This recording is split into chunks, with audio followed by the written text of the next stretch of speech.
নমস্কার বন্ধুরা, কথা সিরিয়ালের আজকের পর্বে আমরা দেখতে পাবো যে ফাইনালি কথা আর এভির বিয়ে সম্পন্ন হয়। তখন শুভ দৃষ্টি হয়েছিল, তখন কথা ভাবতে থাকে যে শেষমেশ পাচক মশাইয়ের সাথে আমার বিয়েটা হচ্ছে, এটা কোনো স্বপ্ন নয় তো। এরপর অগ্নি কথাকে সিঁদুর পরিয়ে দেয়, তারপরে বিয়েটা সম্পন্ন হয়। এরপর নূপুর বলে যে ঠিক আছে, সবাই তো বাসর জাগবো, কিন্তু আগে অগ্নিকে জিজ্ঞাসা করি যে ও কি বলে। তখন ছোটকা বলে পুরনো কথা ভুলে যাও নূপুর, এখন কিন্তু আমাদের অগ্নি কথাকে বিয়ে করার জন্য উঠে পড়ে লেগেছিল, তাই ওকে আর জোর জবরদস্তি করতে হবে না। এখন ওদের মধ্যে একটা খুব ভালো সম্পর্ক তৈরি হয়েছে। পরে দেখা যায় অগ্নি একটি গিটার নিয়ে গান গাইতে শুরু করে। এটা দেখে কথা তো খুব খুশি হয়ে যায় আর বলতে থাকে যে এর আগের বার যখন আমাদের বিয়ে হয়েছিল তখন আপনি কোনো নিয়ম কানুন মানেননি, আর এখন দেখুন আপনি সমস্ত নিয়ম কানুন খুব সুন্দরভাবে মানছেন। এটা দেখেই আমার খুব ভালো লাগছে।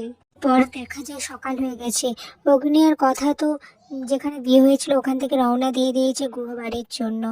আর এদিকে কর্তা দাদু রেনুকে বলতে থাকে, জানো তো রেনু, আমি ভেবেছিলাম পাঁচক ঠাকুরের সাথে কথা মায়ের বিয়ে দিলে ওরা খুব ভালো থাকবে আর পাঁচক ঠাকুর কথা মায়ের মর্ম বুঝবে, কিন্তু আগে না বুঝতে পেরে এখন বুঝতে পেরেছি, এটাই ভেবে আমার খুব ভালো লাগছে।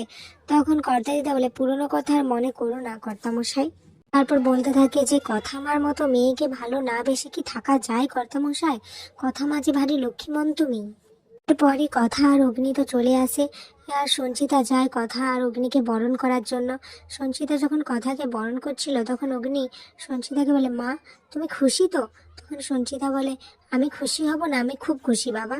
পর সঞ্চিতা কথার দিকে তাকিয়ে বলে, আচ্ছা কথা মা, তুমি কেন বাড়ি থেকে চলে গিয়েছিলে বলো তো?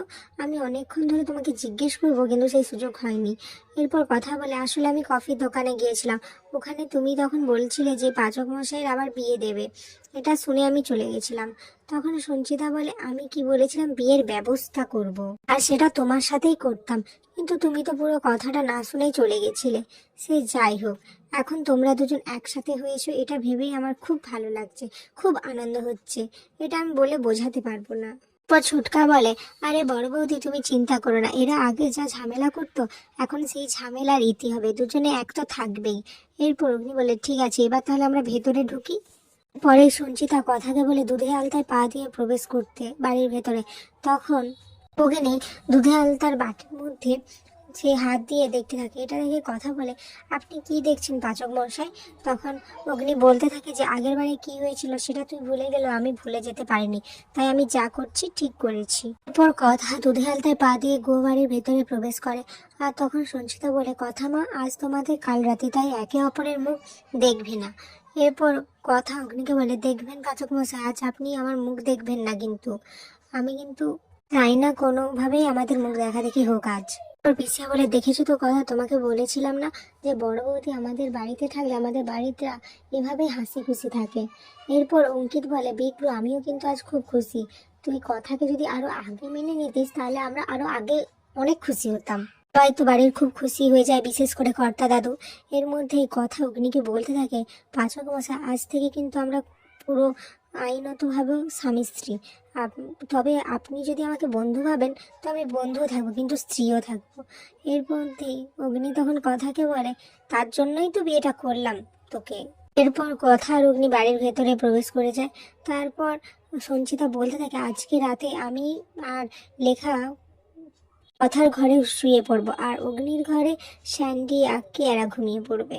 এরপর যে যার ঘরে চলে যায়, কথাও ফ্রেশ হয়ে নেয় আর এদিকে অগ্নিও ফ্রেশ হয়ে নেয়। এরপর মাঝরাতের দিকে দেখা যায় অগ্নি তার হেডফোনটা খুঁজে পাচ্ছে না। অগ্নি ভাবতে থাকে, আমি তো কোথাও পাচ্ছি না, তাহলে কি একবার ওই ঘরে যাব? ঠিক আছে চলে যাই, এত সকাল অবধি তো এত অপেক্ষা করতেও ভালো লাগছে না। এর মধ্যেই দেখা যায় এদিকে অগ্নি মা আর কথা ঘুমাচ্ছে, আর অগ্নি সেই সময় কথার ঘরে প্রবেশ করে। চাদর মুড়ি দিয়ে অন্ধকারে খুঁজতে থাকে অগ্নি, কিন্তু চেয়ারে পা লেগে যায়, চিৎকার করতে থাকে। আর কথার ঘুম তো ভেঙে যায়, কথা ভাবতে থাকে এই রাতের বেলা কে এলো, চোর টোর নাকি। এরপর একে একে বাড়ির সবাই উঠে যায়, আর অগ্নি ভাবতে থাকে আমি তো মনে হয় ফেসেই যাব, না না এটা ঠিক হচ্ছে না। এই কথা তো বুঝতে পারে না যে এটা অগ্নি, সে তো ভাবতে থাকে যে চোর। এখানে আজকের পর্বটি শেষ হয়ে যায়। ভিডিওটি ভালো লাগলে লাইক কমেন্ট শেয়ার এবং সাবস্ক্রাইব করে দেবে।